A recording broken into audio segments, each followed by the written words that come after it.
Nadreen, Suhail Afridi की जो तकरीर है उसके ऊपर बड़ा सख्त रद्द-ए-अमल आना शुरू हो गया है और यानी जो उन्होंने बयान दिया उसके अंदर जो बातें उन्होंने की उसके ऊपर इस वक्त मुख्तलिफ ऐसे सहाफ़ी जिनके एस्टेब्लिशमेंट के साथ ताल्लुकात हैं या वो वहाँ से लाइन ले लेते हैं, वो धमकी आमेज़ रवैया इख्तियार कर रहे हैं। कुछ जो हुकूमती लोग हैं वो उसके ऊपर जो है वो ज़मीन आसमान के कलाबे मिला रहे हैं कि अब ये हो जाएगा, वो हो जाएगा, या पीटीआई के लिए, इमरान खान के लिए बड़ी मुश्किलात पैदा हो जाएंगी।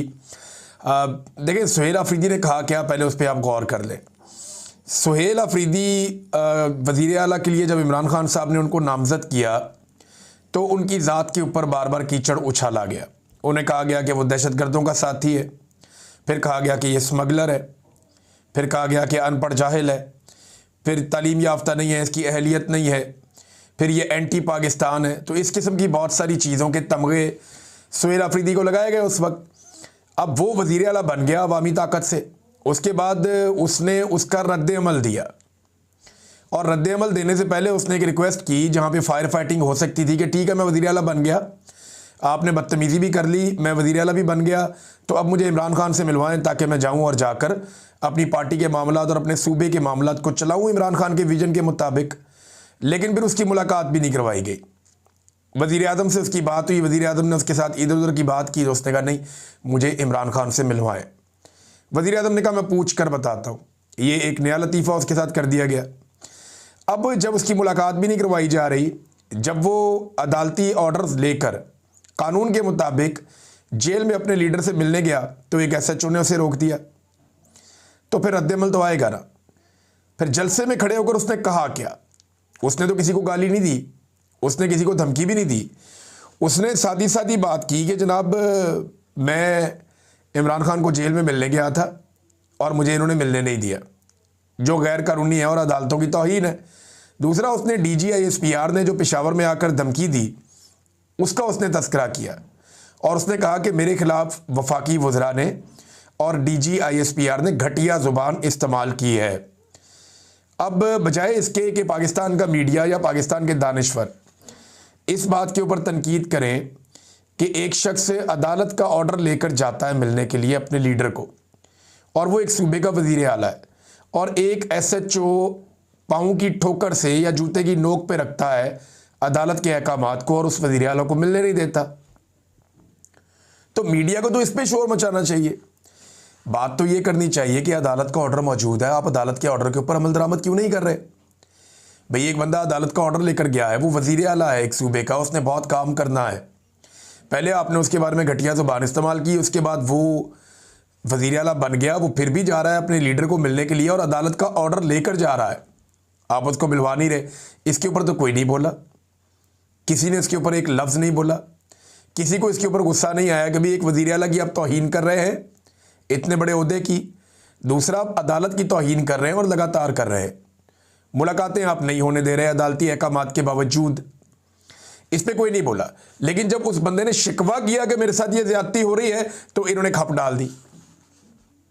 होता क्या है, पाकिस्तान की मिलिट्री एस्टेब्लिशमेंट का ना ये तरीक़ाकार है, ये बंदे लॉन्च कर देती है कोई भी एक्शन लेने से पहले कि अभी प्रोपेगेंडा करो, माहौल बनाओ, माहौल को गर्म करो ताकि हम गर्म लोहे के ऊपर चोट लगाएं।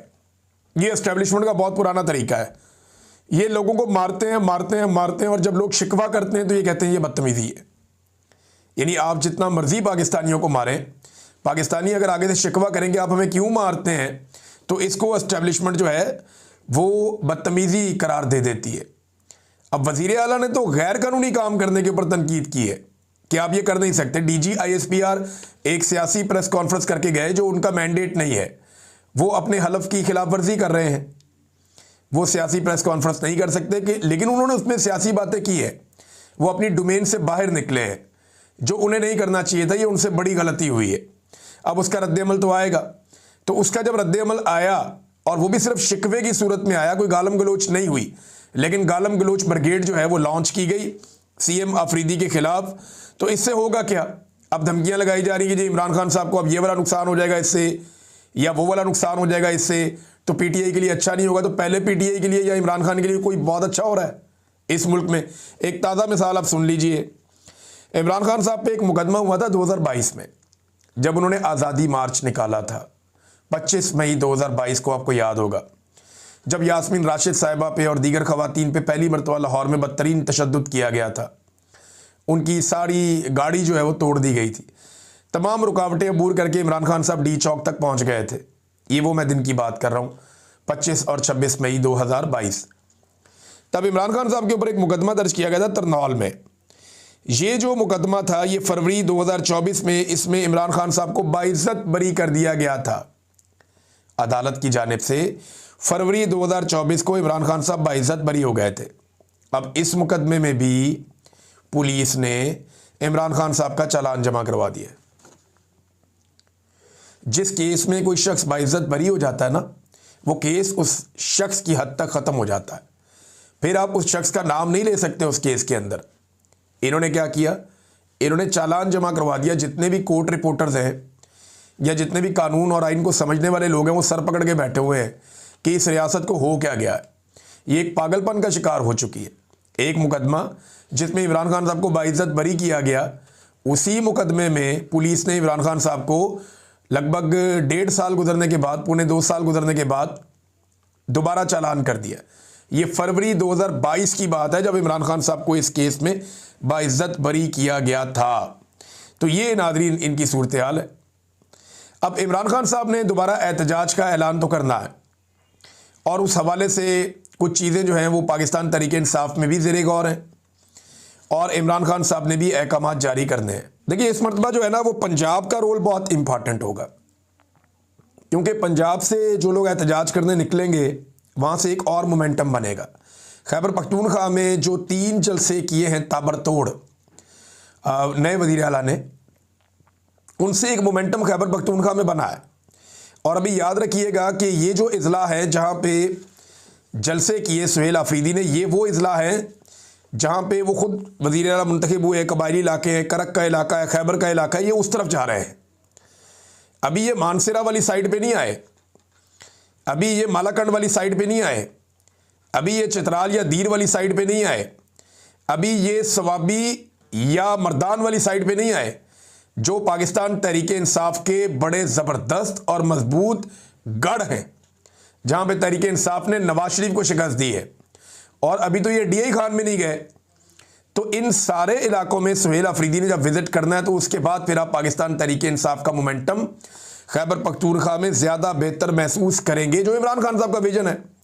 और इमरान खान साहब ने अब कॉल देनी है, और बहुत मुमकिन है कि वो नवंबर की कोई कॉल दे दें। तो नवंबर के मुमकिना एहतजाज की सूरत में इस वक्त किया ये जा रहा है कि पंजाब में लिस्टें तैयार की जा रही हैं और रिपोर्ट्स बनाई जा रही हैं अरकान की कारकर्दगी के हवाले से। यानी जो अरकान असम्बली हैं या जो टिकट होल्डर्स हैं या ओहदेदारान जो हैं पाकिस्तान तहरीक इंसाफ के, उन सब की रिपोर्टें बनाई जा रही हैं ताकि इमरान खान साहब से शेयर की जाएँ और इमरान खान साहब को बताया जाए कि जनाब ये जो एहतजाज होने जा रहा है नवंबर में, इस हवाले से कौन मुअस्सर हो सकता है और कौन नहीं हो सकता। और जिन लोगों ने काम नहीं किया, फिर अगली दफ़ा उनको पाकिस्तान तहरीक इंसाफ जो है प्रायोरिटी नहीं देगी टिकटों के या दीगर मामलात में।